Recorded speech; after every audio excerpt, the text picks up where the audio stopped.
This is showing leaks right now? Yeah, I'm just checking to see if there's any vacuum leaks in the vehicle. Okay, so if there were no leaks, would we see no smoke? We would see no smoke. Oh, whoa. Okay, I didn't realize it was that serious here. This is not good. That's a big turbo they got there. You see that thing? Yeah. Suck babies in.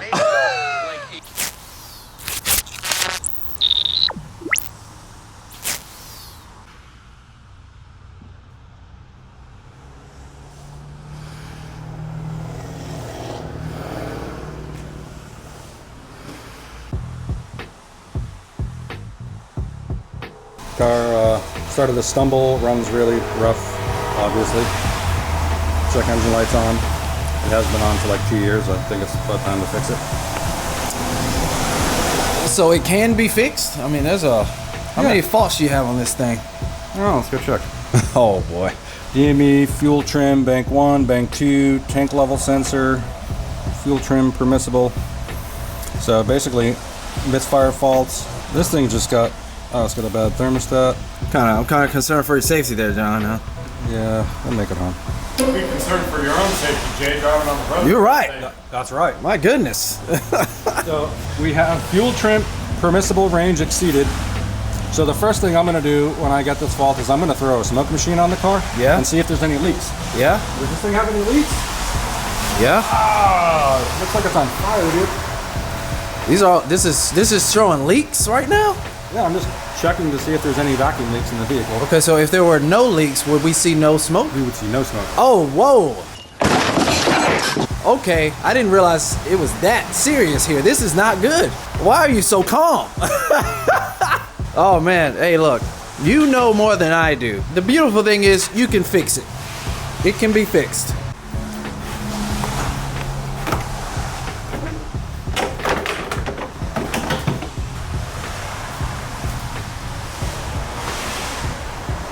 Hey John, it's still smoking, man. Yeah, so there's this crankcase vent hose down here. I don't know if you can see it. Oh. But get your camera down in there, and it's broken. Oh. Can you see that down there? Billowing smoke out? I don't know. Oh. Yeah. You can see that? That's So basically, this hose is broken. And that's the massive leak that it has. yeah, that's not good. It's not good, But but it's probably like a $10 part, so it's not a big deal. see, when you know, you know. All right. This is confidence inspiring. We're gonna go ahead and get a new hose coming for that thing, and we'll be fine. Okay. I mean, what about the other 32 faults, or however many it was? One at a We're time? gonna clear one at a time. Well, you made it here to work today, so you seem confident. So hey, let's get it one at a time, and we're gonna teach y'all how to fix these problems. Right. Yeah. Let's do it. Running lean fault, the smoke machine works great. Find it. You don't have to buy one of these. You know, you guys can just come here, and John and Sean, they'll get you taken care of. Hey, Sean. Hey, Jay. I like them orange gloves, man. They cinematic. He know I like them orange gloves right there. Yes, sir. What's up, Avery? Yes, sir. It's I was gonna say beautiful day, but it's actually not. I will not be filming cars outside today, but that's all right. We got Sean John here. We can go have some fun. We can go have fun. Slide around a little bit. Sean knows how to have fun. You know. We go get the M3. Oh, yeah. You know, riding with Sean in the rain is. Hold on, somebody's coming in hot. Who is that? Hold on. Is that Devin? Well, you got to come in hot up in here. If y'all have been here before, you know that turn there is just asking for a rear-end collision. I will watch what I say here. I don't want nobody to rear me, but I would like to get that Jeep going, if you feel what I'm saying. Yeah, all right. Sean, we got this crazy E30, Top Gear, dropped this crazy LS Swapped E30, which you told me it's not an M3. It's not an M3 at least. What are your thoughts on this thing? This thing looks absolutely nuts. Yeah, just what are your thoughts? I'm sure it's an absolute monster to drive. It's got to be a blast. It's not my thing. I mean, Yeah? I'd rather see an S62 or something like that inside of it, you know. Okay. Keep the BMW lineage, but Yeah. it looks pretty good, and you know, at least they didn't destroy a real Yeah. E30 M3. Yeah, not an M3. I have pictures here to show you guys the difference. If you can get your hands on that though, Jay, with your influencer status, I'll be happy to take it for a drive. I would love to be in the passenger seat. Yeah, come on. I need all my trackside fans over there to come over here, follow, subscribe. We gotta get Atlas up there in subscribers, man. Come on, man. What do you guys think about this? Let us know in the comments. That's a big turbo they got there. You see that thing? Yeah. Suck babies in. Yeah. Very big turbo. Well, what are your thoughts on this thing, John? How you feeling about this? I like this thing. Crazy? Like, as far as a build, That's a pretty cool car. Wide body. I bet you it's a monster, dude. Those things are so light. Yeah, that's what I was gonna say. It looks like there's, and then it's gutted out. Yeah. Like, that's super cool. Like, man, like, would this thing even hook up? No. I mean, that's the best part of it, though. It looks nasty. Gosh, how you guys feeling about this? This is insane. I would drive it. Looks crazy, like Sean said. I don't know what's going on here. I'm not the tech guy, but sequential gearing in this bad boy, you know. Yeah, no lift. They have to fabricate that to fit that. Okay. It's got a full tube chassis. Yeah, tuned chassis, air suspension. Oh yeah. Yeah, it's tube chassis car. You swapped some LS engines before? Have I? Not or you just have them in? I had them in there. That is insane. In a sand car? How does that feel? How's the pull on something like that? If it was a turbo? Turbo? Yeah, one of them was turboed and one of them had a blower. They just do wheelies, the turboed one. Yeah, man. LS swap BMWs. I like LS engines. They're, as far as V8s go, like, yeah, I don't think they really get much better. There it is. Wow. And I'm a BMW guy too, but I like LS engines. Yeah, okay. I'm gonna see what else I can find for you guys. If you guys like for us to cover stuff like that, let us know in the comments. But yeah, check out this next segment and see what Dave's talking about. Finances, man. Today, guys, I just want to talk about something a little different, something we run into all the time. As hard as it may be to believe, all of us here are huge Dave Ramsey guys.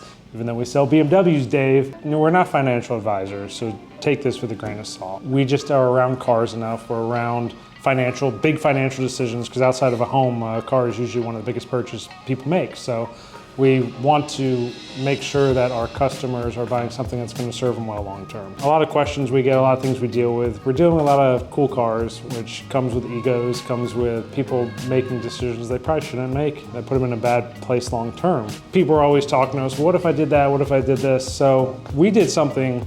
We ran a little analysis series in ChatGPT that might help give you a better idea of the kind of scenarios we look at and deal with for our customers on a regular basis. I plugged in today, I said, hey, year's 2015, we're going back in time a little bit. I'm going to go out and I'm going to go finance a new F80 M3, but I'm getting the 0% interest, you know, because that's how everyone justifies buying these new expensive cars. And that I'm going to have that car, I'm going to keep it over a 10-year period. And what's it actually cost me versus if I went out and I bought a 2007 BMW 328, paid cash for it. And so the first scenario here we ran was doing that exact thing. 2015 M3 versus 2007 328i versus financing and paying cash. Well, in the scenario with the 328, we're taking those additional payments and we're investing them just in an S&P fund. Nothing crazy, nothing sexy, just a boring old investment strategy tool, and seeing what that looks like over time.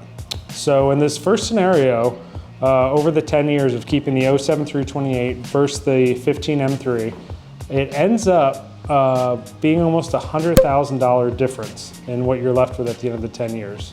Where the M3, it said initial cost $79,000, which is about the sticker of the one we just sold, you'll have a $32,000 car left, which is about what that car was worth when we sold it. Where in the other scenario, you take the money and you invest it, and you end up, instead of the $32,000, you're sitting at about $151,000. So $120K difference, essentially.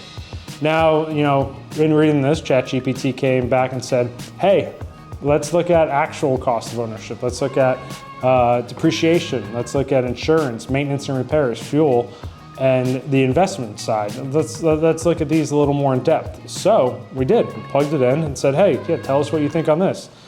So once it factored in all those costs, let's see, the difference here came down a little more. It said it was about $100,000 you'd be better off over those 10 years having the 328. Now let's be real. The guy who's going out and financing that 2015 M3, when it's 5 years old, he's gonna be like, bro, this car is old, I need the new, latest and greatest. So we did our next scenario where he takes that 2015 M3, he trades it in, gets that new 2021 G80, saying 0% financing over 5 years. Where the gentleman who got the 07 328 was like, you know, this has been a great car, let me sell it. Sells it for approximately $3,000, buys a 2011 328, another great car, N52 powered, for another $10,000. So we run this scenario where after 5 years, you're buying the new, latest, greatest M3 versus, you know, you have your practical car, you're keeping it, let's trade in and get another practical car. So with the same depreciation, maintenance, insurance, fuel costs, and the investment difference, at the end of this 10-year period, you're looking at a difference, let's see, of about $219,000. So huge difference from trying to impress people you don't really care about to taking care of yourself and taking care of your future. Now that $219,000 is where you're looking at what your 328 value is if you invest your funds and maintain that car. Where the total difference, because the G80 still has some value left in at the end, about $48,000 according to ChatGPT, you're looking at a total difference between the two of $157,994 more if you had just had a 328 back-to-back over this 10-year period. That's a lot of money, guys. Like, you can go out and buy whatever car you want pretty much cash by just driving a practical car over this 10-year period. And let's be real, none of us are just living for 10 years. This is, say you're 25, this is something you did from 25 to 35. Now you're 35 years old, right? You're not retired. You still have this money, you still have to make decisions. So we took all these scenarios off the table, right? You're done. At the end of this 10-year period, we ran our difference, your $158,000 difference. Now we're just gonna stick this, leave it in the market. You're gonna sell your G80, you're gonna stick that money in the market. You're gonna take this money you already had in the market, you're gonna sell your E90, you're gonna just leave that. No additional funds, nothing else. Over the next 20 years, you just leave it in the stock market. Don't do anything. You're looking at, if you had your 328, a little over $1 million. If you had your M3, 223,000. So, I mean, just looking cool over a 10-year period is costing you almost $800,000 to impress people who forgot your name by now. They might have your Instagram handle, but they forgot who you are.